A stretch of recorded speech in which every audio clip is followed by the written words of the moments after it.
Putin is begging civilians to guard his NATO borders while Russia withdraws thousands of troops from St. Petersburg, the Finnish border, and even Kaliningrad. Satellite images documented the reality. Dozens of bases emptied. No vehicles, no units, empty squares, military equipment, and all personnel vanished as if evaporated. They all went to Ukraine. 80% of troops along the Finnish border. Of 30,000 soldiers in the region, only 6,000 remain. And who guards the abandoned border?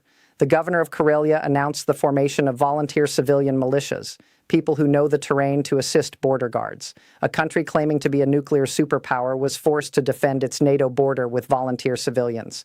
NATO's top general summarized it in one sentence. If you really believed NATO was massing at your border, you wouldn't do this. The NATO threat was always the pretext, never the cause. We are not a threat to Russia, and they know we're not a threat to Russia. If they thought we were a threat to Russia, they wouldn't have emptied the Leningrad military district to go and invade Ukraine. And this is a far greater disaster than it appears because Ukraine walked right into this gap. But first, we need to understand why Putin was forced to play this card. Let's look at the Russian General Staff's table, because this decision was not a choice, it was desperation. Picture the map. 4 brigades depleted in KKE supply lines cut at Vovchansk. The Belgorod Dam operation paralyzed the front. Ukraine still on Russian soil in Kursk. The spring offensive stalled in Donbass. Daily advance dropped to 2.9 kilometers, 1/3 of the previous year. In April 2026, Russia lost net territory for the first time since August 2024. And every front bleeds daily. The question at the General Staff table was simple. Where will reinforcements come from? Full mobilization is political suicide. The 2022 partial mobilization drove hundreds of thousands of Russians out of the country. Airport queues, border crossings jammed. A second mobilization declaration could collapse domestic support for the regime. The volunteer pool has dried up as death reports spread on social media. Even 1 million ruble bonuses no longer attract recruits, and the number of men who pocket the cash and disappear is growing. 12,000 North Korean soldiers were brought in. In Cavalli's words at Davos, there's a reason they're bringing in thousands of North Korean soldiers. Mercenaries were recruited from Nepal and Cuba. They dropped their weapons at the first serious engagement. The last card on the table, troops stationed along NATO borders, the Finnish line, Kaliningrad garrison, Karelia, Luga, Murmansk, 30,000 ground troops before the war, unused, unfighting, trained and equipped units waiting for deterrence. Putin played that card. He had to because no other card remained. And once played, it couldn't be taken back. The most dramatic dimension of the stripping happened at the Finnish border because this was the line Putin pointed to most when claiming NATO threat. Finnish broadcaster El's satellite investigation documented the picture. In June 2023, the Petrovodsk garrison was active. Dozens of vehicles, personnel, equipment. By May 2024, the same base had emptied. Vehicles and units had gone south to Ukraine. According to figures reported by Militani and UA Wire, 80% of Russian ground forces along the Finnish border were transferred to Ukraine. Consider the irony. Putin re-established the Leningrad military district in December 2023, declaring, Finland joined NATO. We're preparing. He signed the decree in February 2024. The official plan, expand from 30,000 to 100,000 troops. But the Bloomsbury Institute's March 2026 analysis reveals the reality. Karelia had 3,000 troops planned to expand to 15,000, but this is unlikely to take place until after the end of the Ukraine war due to the lack of manpower and equipment. The newly formed 44th Army Corps, the core of the Leningrad military district, the main force meant to defend the NATO border, is actually fighting in Ukraine. According to United 24, core units are still deployed in Ukraine's Kharkiv region. Petrozavodsk is being used as a logistics transfer point. The garrison is being rebuilt, but units are sent to the front before construction is even finished. And in autumn 2025, the situation worsened. Large quantities of military equipment were loaded onto trains at the Luga garrison, a critical base south of the Finnish border, and sent to the Ukrainian front. The Luga brigade had been expanded to a division, 8,000 to 10,000 soldiers. But these soldiers weren't guarding the NATO border. They were fighting in Ukraine. Let's put what 80% means into concrete terms. Before the war, there were hundreds of tanks, armored vehicles, artillery systems, and the trained personnel to operate them along the Finnish border.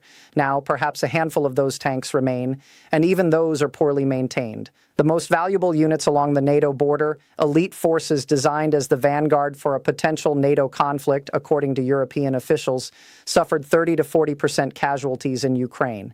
These losses may be numerically replaceable.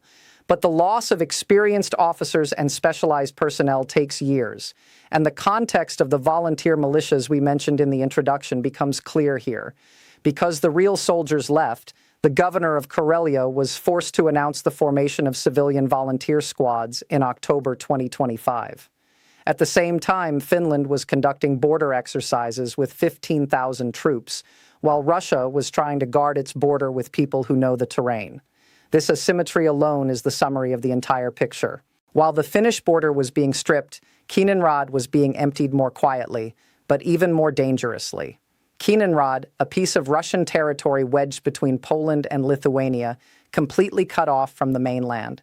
Headquarters of the Baltic Fleet, Iskander ballistic missiles, S-400 air defense systems, Bastion coastal defense missiles. For years, Putin positioned Kaliningrad as a weapon aimed at the heart of Europe. The Estonian Foreign Intelligence Service's pre-war assessment is clear. Kaliningrad had 12,000 ground and airborne troops, an additional 18,000 ground troops along the Baltic and Finnish borders, 30,000 total. Information provided by two European defense officials to Foreign Policy reveals the severity. As few as 6,000 of the original 30,000 ground troops may remain across the entire region. Kaliningrad's own unit, the 11th Army Corps, was dispatched to Ukraine. It fought in the Kyiv offensive and the Kupiansk front. Lithuanian Defense Minister Anuškas confirmed this. We know that units from Kaliningrad have been deployed to Ukraine. The UK Ministry of Defense documented in November 2023 that S-400 air defense systems were stripped from Kaliningrad and transported to the Ukrainian front because 4 air defense systems had been lost in a single week in October 2023 in occupied Ukraine. The MOD's finding Russia's willingness to accept additional risk here highlights the strain that the war has placed on certain key modern capabilities.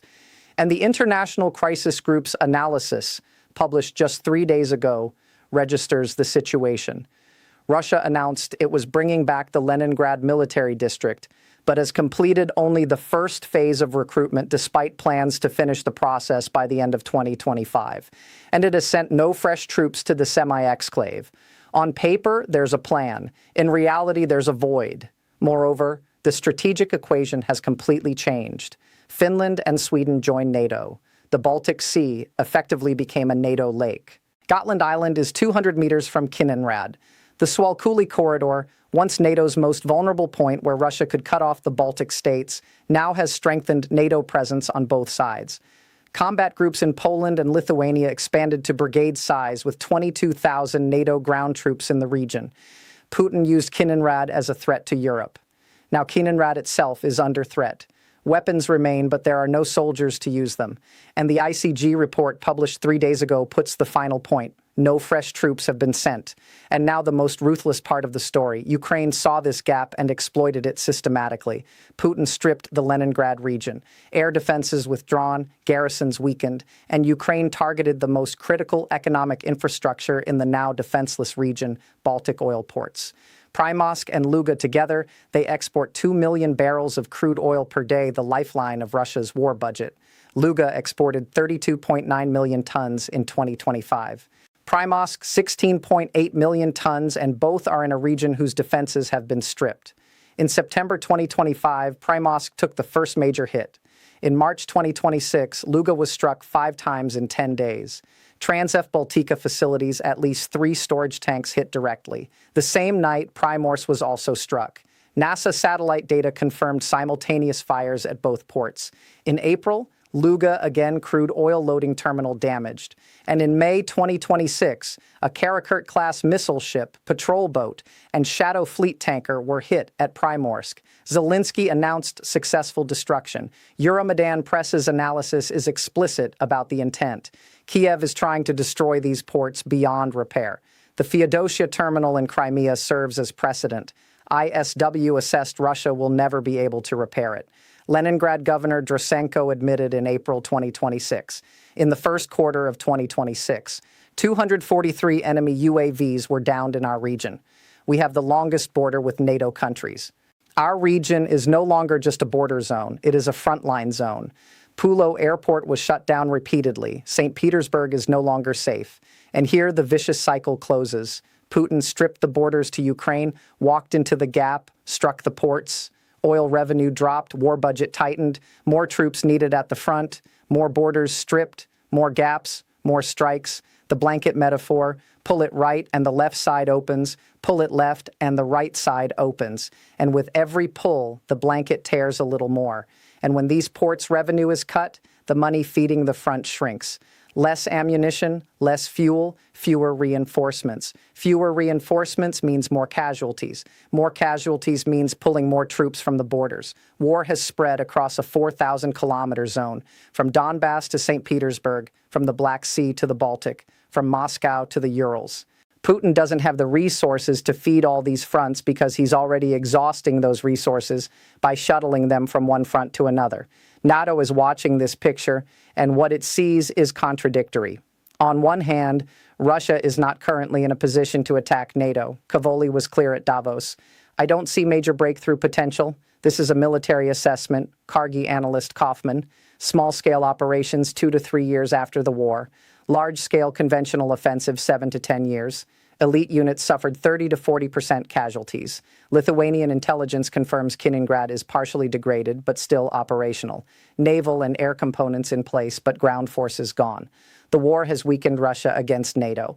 But on the other hand, Russia is reconstituting faster than expected. Cavali's warning faster than analysts expected. New headquarters construction in Petrozavodsk. Capacity to command tens of thousands. New facilities along the Finnish border confirmed by SVT and Planet Labs satellites. An 80,000 troop plan, but unlikely to materialize until the Ukraine war ends. And Foreign Policy's May 2026 war game sounds the alarm. The author played as Russia attacked NATO and won. NATO doesn't maintain permanent forces along the border. Russia does. NATO needs days for reinforcement. Russia can move within hours. The most critical question, would Germany risk nuclear war over a Baltic state? Finland is ready. 280,000 mobilization capacity. Europe's strongest artillery force. Minister Häkkinen, we know very well what Russia is doing, but Finland alone doesn't solve the equation. At this point, stepping back to see the big picture is necessary because watching how Putin's every move undermines his own objectives is the cruelest irony of this war. Putin presented NATO as a threat and legitimized the war, stripped NATO borders to feed the war, and refuted his own argument. Finland and Sweden joined NATO. The Russian-NATO border grew by 1,300 kilometers. The Baltic became a NATO lake. Kaliningrad was encircled, its air defenses and ground forces withdrawn. Ukraine struck Baltic ports. Oil revenue under threat. The Leningrad region became a frontline zone. Civilian panic. He wanted to control Europe through energy dependency. Europe broke its dependency and Russia became dependent on China, and no professional soldiers remained to guard the NATO border. Civilians were called up for border duty. Every step worsens the previous one. He wanted to stop NATO. He doubled it. He wanted to protect Western borders. He stripped them. He wanted to end the war in Donbass. It spread across 4,000 kilometers. He wanted to control Europe through Russian energy dependency. Europe broke free and Russia became dependent on China. He wanted to show the world Russia's military might. He showed the world the army's weakness. And most tragically, the country with the world's largest nuclear arsenal was forced to hold the NATO border not with professional soldiers, but with civilians who know the terrain. Cracks are growing on the domestic front, too. People in border regions, Belgorod, Karelia, Leningrad, Oblast, live under constant drone strikes, power outages, and evacuation warnings. The Leningrad governor declared his own region a frontline zone. The first time this term was used by a Western border governor in Russia. Families in border towns know their conscripted relatives have been sent to the front, and they feel the void left behind. The Kremlin's narrative of everything is under control has already collapsed in border regions. In 1991, Afghanistan's 10-year attrition triggered the Soviet collapse with 15,000 casualties. In 2026, Ukraine casualties have exceeded 500,000, more than 30 times Afghanistan's toll in one-third the time.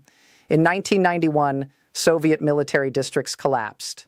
Garrisons were abandoned. Baltic states declared independence. In 2026, the same picture emerges. The Leningrad military district is a shell. Kaliningrad cannot receive troops. The Finnish border is guarded by volunteers. Baltic ports are burning. Putin wanted to rebuild Soviet power. He recreated the Soviet collapse. And the one pressing the self-destruct button is Putin himself. Satellite images don't lie. The garrison at Petrozavodsk has emptied. Kaliningrad's ground forces are halved. S-400s have been stripped. The 11th Army Corps was sent to Kiev. Volunteer civilians guard the Finnish border. And the Leningrad governor declared his own region a frontline zone. All of this for one reason. Putin had to feed the Ukraine war and no other resource remained. Of 30,000 troops along NATO borders, 6,000 remain. And Ukraine walked right into this gap, struck Baltic ports, cut oil revenue, spread the war across a 4,000-kilometer zone. NATO's top general was right. If you really believed in the NATO threat, you wouldn't do this. Putin had to do it. And this necessity is the admission of how badly Putin is losing the war. The NATO threat was always the pretext. And now even the pretext is gone. The red lines have been drawn.